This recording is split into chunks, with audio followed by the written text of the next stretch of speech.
नमस्कार दोस्तों, स्वागत है आपका फंड की दुनिया में। आज हम लेकर आए हैं NIC mutual fund distributor BA exam के मोस्ट रिपीटेड प्रश्न पार्ट 2 में। पार्ट 1 को आपने बहुत प्यार दिया, अब बारी है अगले पार्ट 2 की। हर सवाल के साथ आपको मिलेगा यहाँ पर सही जवाब और आसान हिंदी में एक्सप्लेन भी किया जाएगा ताकि आपका कॉन्सेप्ट भी क्लियर हो जाए। वीडियो को अंत तक जरूर देखिए, कमेंट करके बताना आपने कितने सही सवाल किए और जब एग्जाम देके वापस आओगे तब भी बताना इसमें से कितने प्रश्न आपके प्रश्न पत्र में आए थे। तो चलिए शुरू करते हैं आज का नॉलेज का सफर। Question number 1, what is the first step an investor must complete before investing in mutual fund? A, bank account open करना, बी, नॉमिनी ऐड करना, सी, केवाईसी कंप्लीट करना, डी, पैन कार्ड लेना। क्या है, क्या अनिवार्य है? इसका आंसर है सी, केवाईसी कंप्लीट करना। सेबी के अनुसार कोई भी म्यूचुअल फंड में निवेश करने से पहले सबको केवाईसी कंप्लीट करना अनिवार्य है। इसमें पेन, आधार तथा अन्य प्रकार के डॉक्यूमेंट आपसे मांग सकते हैं। फर्स्ट लेवल कंप्लेंट्स ऑप्शन है सेबी, आरबीआई, एमपी या कंसर्न। किसके पास जाएंगे हम जाएंगे कंसर्न एएमसी के पास, यानी जिस एएमसी से हमने वो प्रोडक्ट लिया है पहले हम उसी के पास जाएंगे अपनी कंप्लेंट लेके।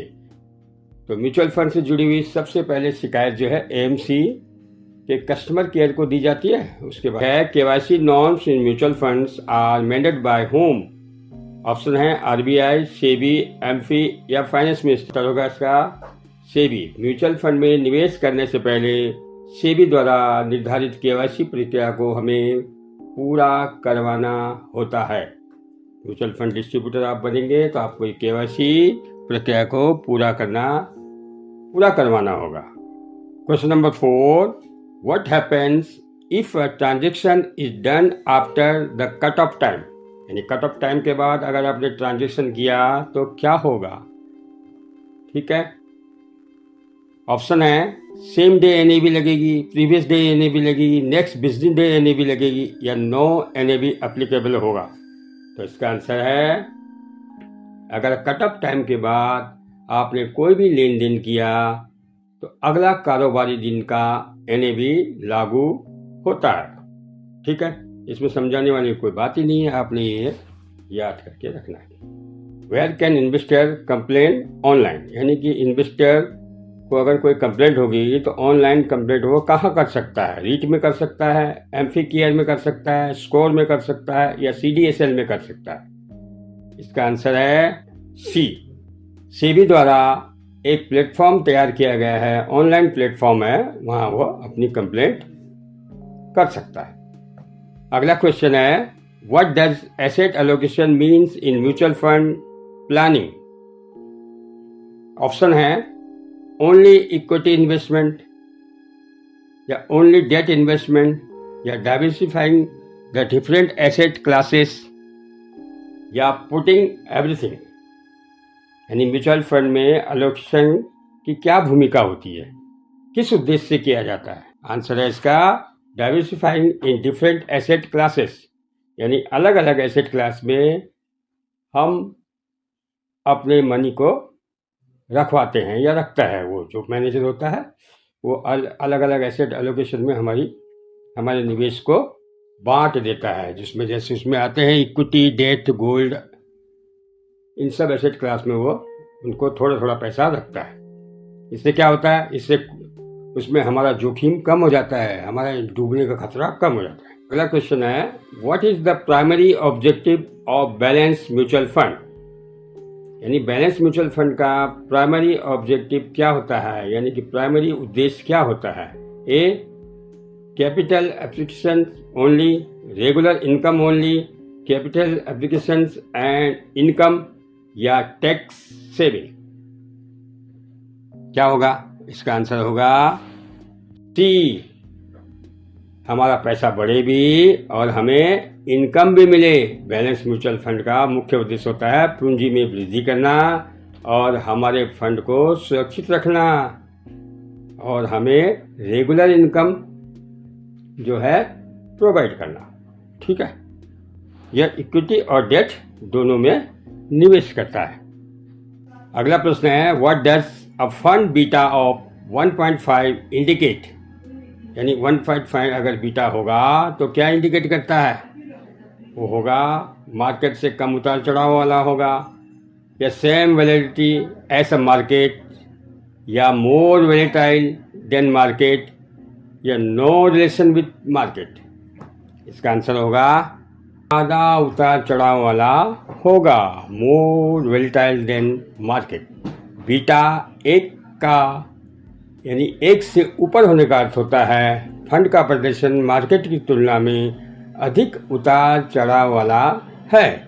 बीटा 1.5 का मतलब होता है यदि मार्केट 1% ऊपर या नीचे आता है तो फंड लगभग 1.5% ऊपर या नीचे जाएगा।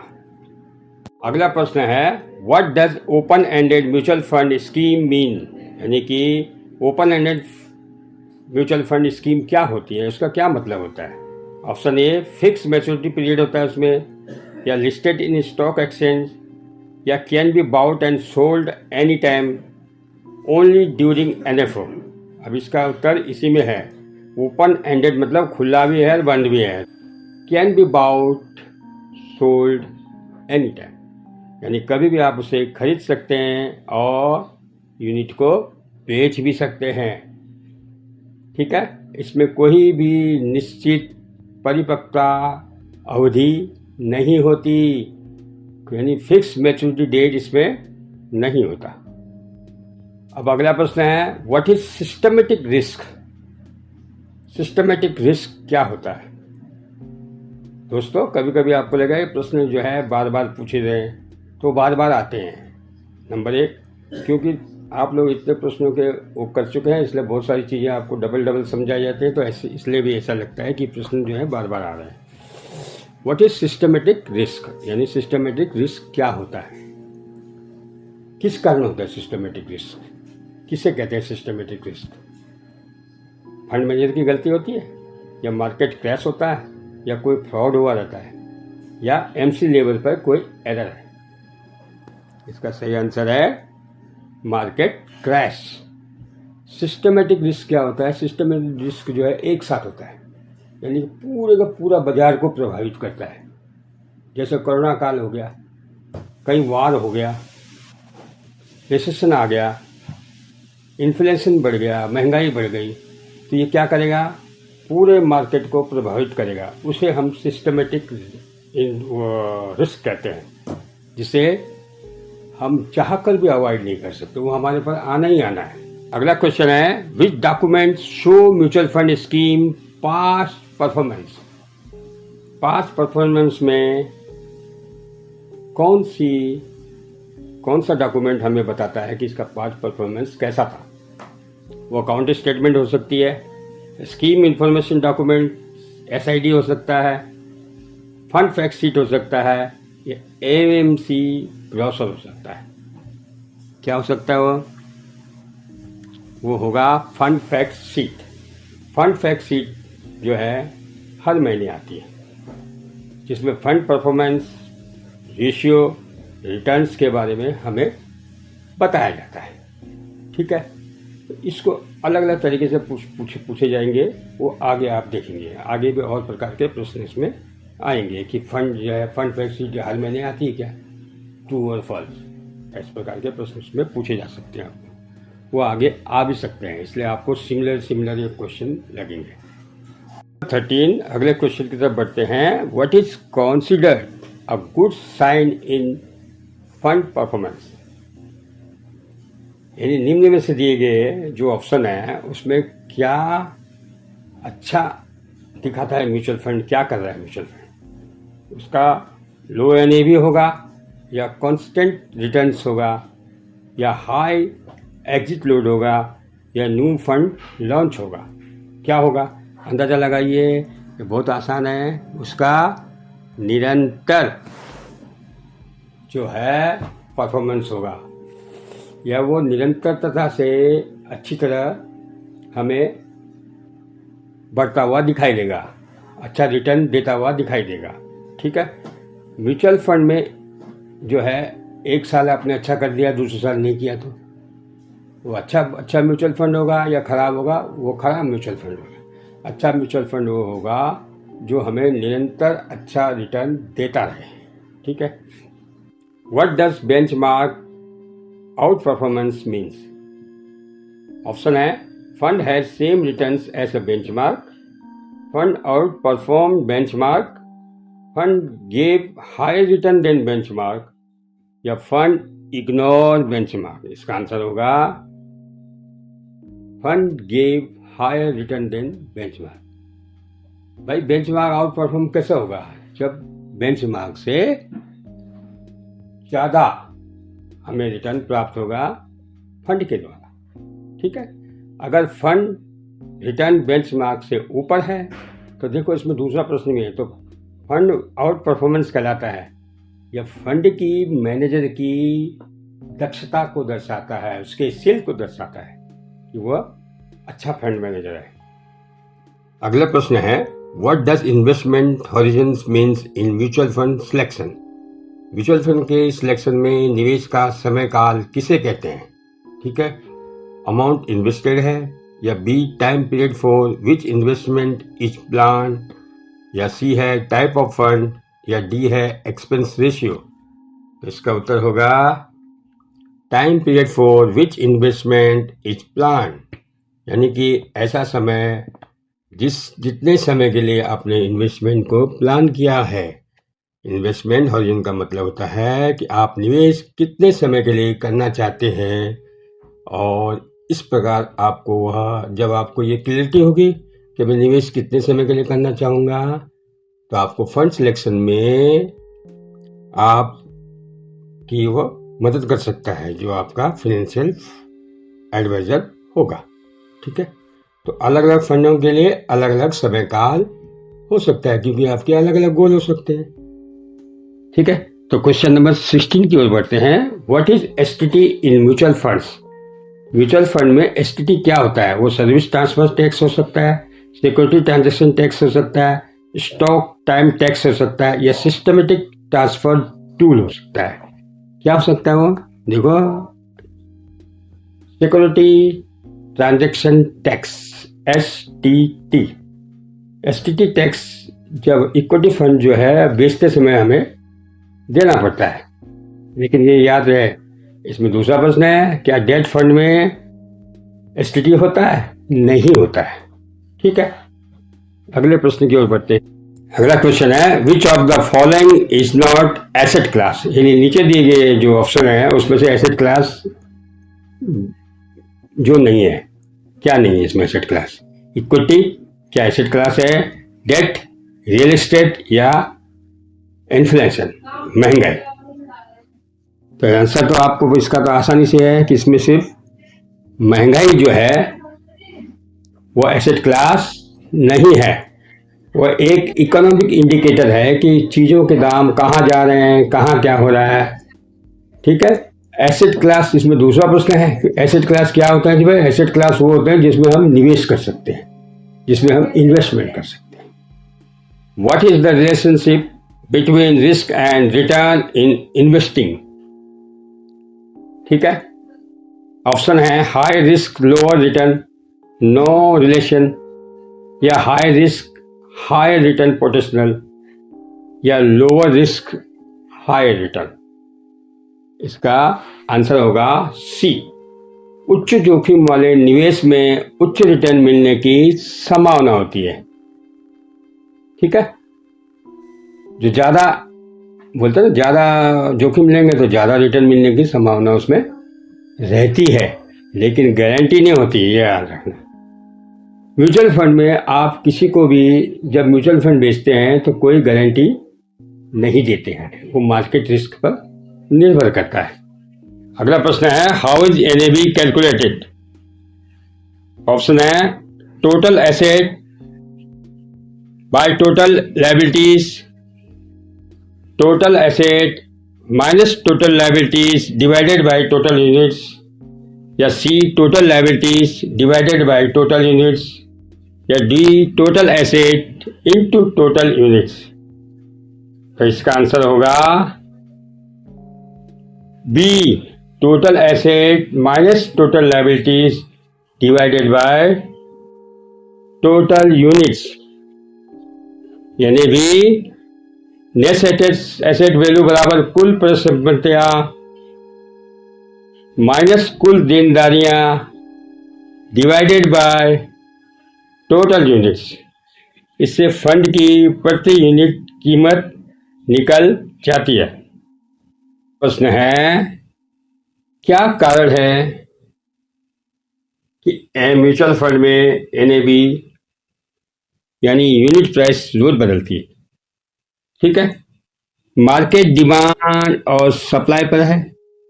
B, change in value of fund portfolio, या नंबर ऑफ इन्वेस्टर, या फंड मैनेजर डिसीजन।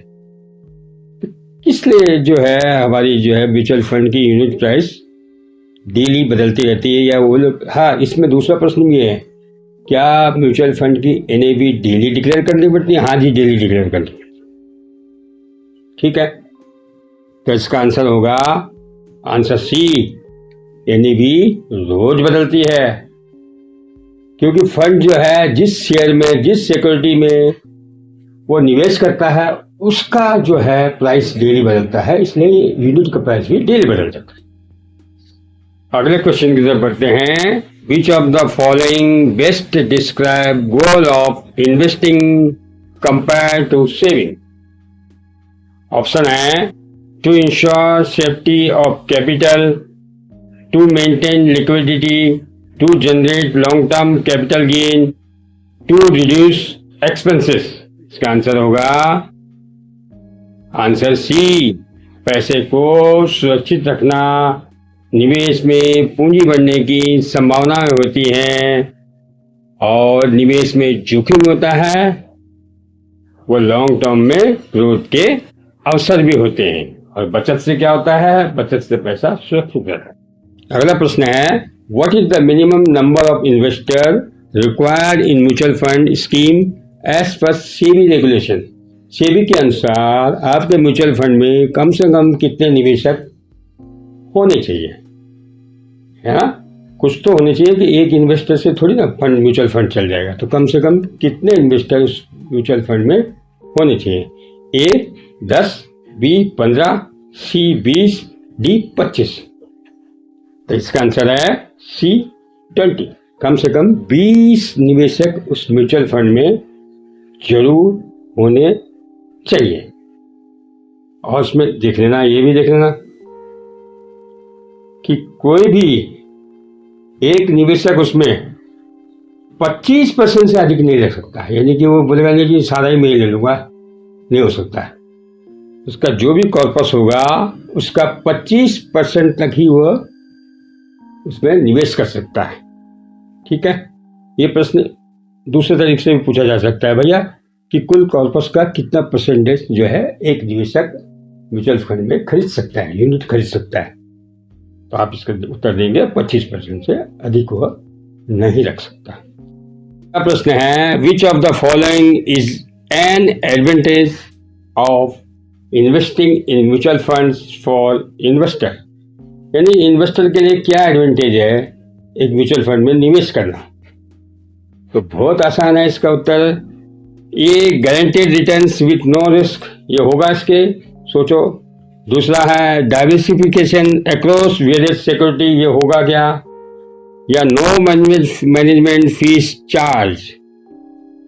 इसका उत्तर होगा, आपने अंदाजा लगा ही लिया है, इसका उत्तर है diversification across various security.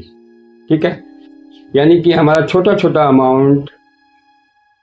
Amount हम देते हैं और वो अमाउंट को वो अलग अलग सिक्योरिटीज में लगा देता है। उसमें बॉन्ड भी हो सकते हैं, उसमें शेयर भी हो सकते हैं, उसमें गोल्ड भी हो सकता है, कुछ भी हो सकता है। एसेट, कोई भी एसेट क्लास में हो सकता है। डाइवर्सिफिकेशन मिल जाता है हमें छोटे छोटे अमाउंट्स। अगला क्वेश्चन है, विच of the following is not limitations of mutual funds? देखो कैसे सवाल को पूछा गया है, ध्यान से देखना। जो इस क्वेश्चन के जो ऑप्शन इस क्वेश्चन के एकदम नजदीक होगा वही इसका उत्तर होगा। ठीक है, they charge fees for management, they have guaranteed returns, they involve market risk. तो इसका आंसर होगा they have guaranteed returns. Mutual fund return की गारंटी नहीं देते हैं, तो आपको पता है, तो उसका लिमिटेशन हो गया ना। इसलिए गारंटेड रिटर्न म्यूचुअल फंड की कोई विशेषता नहीं है। ठीक है, तो यह इसके एकदम नजदीक है, इसलिए यही इसका उत्तर है। बढ़ते हैं, which of the following responsible for managing the investment portfolio of mutual fund. ठीक है, ऑप्शन है sponsor of the fund, trustee of the fund, asset management company AMC या स्टॉक एक्सचेंज। कौन होगा इसका? इसका होगा asset management company AMC. Asset management company वह संगठन है जो म्यूचुअल फंड की रोजमर्रा के निवेश संबंधी गतिविधियों को संचालित करता है। इस पर एक फंड मैनेजर होता है जो निर्णय लेता है और अन्य विकल्प म्यूचुअल फंड के अन्य पहलुओं से जुड़े होते हैं।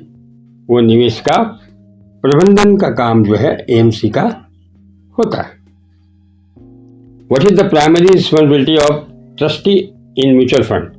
A. Managing the fund portfolio. B. Protecting investor interest and ensuring compliance. C. Marketing the fund to investor. D. Conducting audits of other companies. ठीक है, क्या करता होगा ट्रस्टी? ट्रस्टी क्या करेगा? ट्रस्टी हमें प्रोटेक्ट करेगा और क्या करेगा? ठीक है, इसका आंसर है B, protecting investor interest and insuring complaint. Mutual fund में ट्रस्टी की मुख्य जिम्मेदारी होती है कि हमारे निवेशकों की हितों की रक्षा करना। वो सुनिश्चित करता है कि fund asset management company AMC नियमों का पालन करे और वह एएमसी पे नज़र रखता है कि यह कानून के अनुसार काम कर रही है या नहीं, कोई फंड प्रबंधक नियमों का उल्लंघन तो नहीं कर रहा। इसलिए आंसर बी है। To enforce the AMFI code of conduct for mutual fund distributor. ठीक है, ऑप्शन है SEBI security exchange board of India, B RBI reserve bank of India, AMFI association of mutual funds in India, D government of India. ठीक है, अब ये इस option में भी अनेक प्रकार से, भाई सेबी का फुल फॉर्म क्या होगा? Security and exchange board of India, RBI का reserve bank of India, AMFI का association of mutual funds in India. इस प्रकार के सवालों को हर चीज पे आपने अपना नजर रखिए और अच्छे नंबर लाइए। तो इस प्रश्न का उत्तर होगा AMFI, association of mutual funds in India. Mutual fund में वितरकों के लिए एमपी आचार संहिता लागू करता है। ठीक है, एमपी स्वयं अपने सदस्यों जैसे म्यूचुअल फंड हाउस वितरक के लिए आचार संहिता जारी करता है। ठीक है, जैसे हम म्यूचुअल फंड डिस्ट्रीब्यूटर बनेंगे तो हम किसके अंडर आएंगे? एमफी के अंडर। यानी हमें लाइसेंस कौन देगा? एमफी देगा। इस प्रकार के प्रश्न भी पूछे जाते हैं, भाई लाइसेंस कौन इश्यू करता है? एमसी करता है। ठीक है, या एमफी करता है, रिजर्व बैंक ऑफ इंडिया करता है, तो एमफी करता है भाई हमारे। ठीक है, और हम पे वह हम ठीक ढंग से काम कर रहे हैं न कर रहे हैं इस पे वो नजर भी रखता है। ठीक है, प्रश्न है the statement of additional information SAI SAI is intend to. ठीक है, अब किस लिए क्या साइन का क्या काम है, क्या उद्देश्य है, क्या मतलब है उसका? उसका मतलब है provide more detail information about the mutual fund than SID, या show real time NAV movements, या replace the SID for new investor, या सर्व एज ऑडिट रिपोर्ट। इनमें से क्या हो सकता है? तो साई का काम है provide more detail information about the mutual fund than SID SID. अब देखो दोनों को मैं बता, साई और साई में सीट से अधिक जानकारी दी जाती है, यानी कि अधिक उसको विस्तारित रूप दिया जाता है। जैसे फंड प्रबंधकों का क्या अनुभव है, ट्रस्टी कौन है, इसके बोर्ड के सदस्य कौन कौन हैं, विनय विनिमय आदि दस्तावेज निवेशकों की गहरी जानकारी के लिए उपलब्ध होता है। अगला प्रश्न है, what is the purpose of key information KIM in mutual fund. ठीक है, KIM किम का म्यूचुअल फंड में क्या मतलब होता है, किस उद्देश्य से होता है। A, to summarise the main features of the scheme for easy reference, to serve substitute of KYC documents, to advertise fund performance data, to provide banking details of AMC। तो इसका आंसर होगा to summarise main feature of the scheme for easy reference. ठीक है, किम में जो है साई का और सिड का जो उसमें डाटा रहता है उसको समराइज जो है किम करता है, यानी कि जो उसकी महत्वपूर्ण बिंदु होते हैं उसको वो अपने किम उसको बताता है ताकि उसके क्विक रेफरेंस हो। जैसा पता है, जैसा यूट्यूब में शॉर्ट वीडियो होता है और मेन वीडियो होता है, जो बड़ा वीडियो होता है। ठीक है, उसी प्रकार पहले होता है सिड। सिड को क्या करता है, सिड में इंफॉर्मेशन होती है, उसको साई उसको और अधिक यानी कि गहरी इंफॉर्मेशन देता है और किम उसको समराइज कर देता है। ये तीनों प्रश्न पूछे जा सकते हैं आपको एग्जाम। दोस्तों, ये थे आज के मोस्ट रिपीटेड सवाल NISM BA एग्जाम के लिए। अगर आपने ये ध्यान से देख लिए तो एग्जाम में गलत होने के चांस बहुत कम है। पार्ट 3 भी जल्दी ही हम लाएंगे, इसलिए चैनल को सब्सक्राइब जरूर करें और बेल आइकन को दबा दें ताकि कोई भी वीडियो आपसे मिस ना हो। अगर वीडियो आपको पसंद आया हो तो लाइक और शेयर करके सपोर्ट दिखाएं। फंड की दुनिया में हम मिलेंगे अगले वीडियो में, तब तक के लिए जय हिंद जय ज्ञान।